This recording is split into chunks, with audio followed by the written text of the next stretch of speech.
নমস্কার।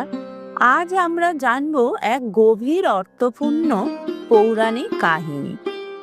গণেশ কেন তুলসীকে অভিশাপ দিয়েছিলেন?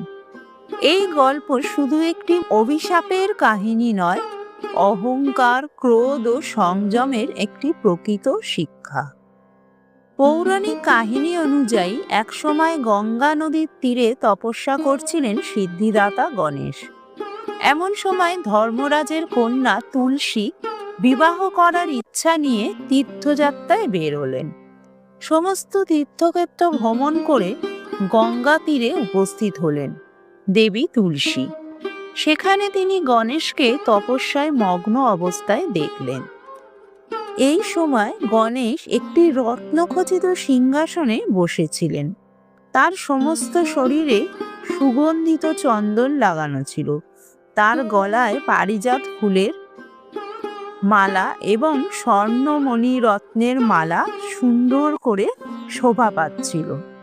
কোমরে অত্যন্ত কোমল রেশমের লাল পীতাম্বর ছিল।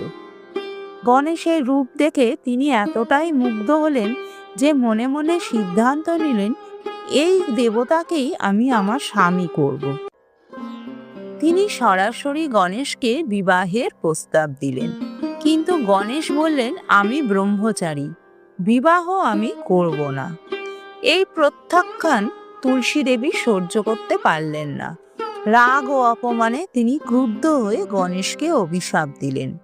বললেন, তুমিও একদিন বিবাহ করতে বাধ্য হবে। তুলসীর এই অহংকার ও ক্রোধ দেখে গণেশও বিচলিত হলেন।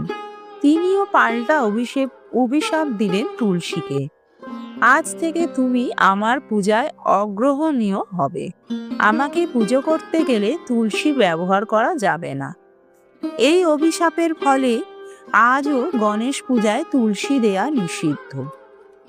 কিছুক্ষণ পরে তুলসী দেবী নিজের ভুল বুঝতে পারলেন। তিনি অনুতপ্ত হয়ে ক্ষমা প্রার্থনা করলেন। তখন গণেশ বললেন, তুমি বিষ্ণুর প্রিয় হবে। তোমাকে ছাড়া বিষ্ণু পূজা অসম্পূর্ণ থাকবে। এই ছিল গণেশ ও তুলসীর অভিশাপের গভীর অর্থবহ কাহিনী। ভিডিওটি ভালো লাগলে লাইক করুন, শেয়ার করুন, আর এমন আরও পৌরাণিক গল্পের জন্য চ্যানেলটি সাবস্ক্রাইব করুন।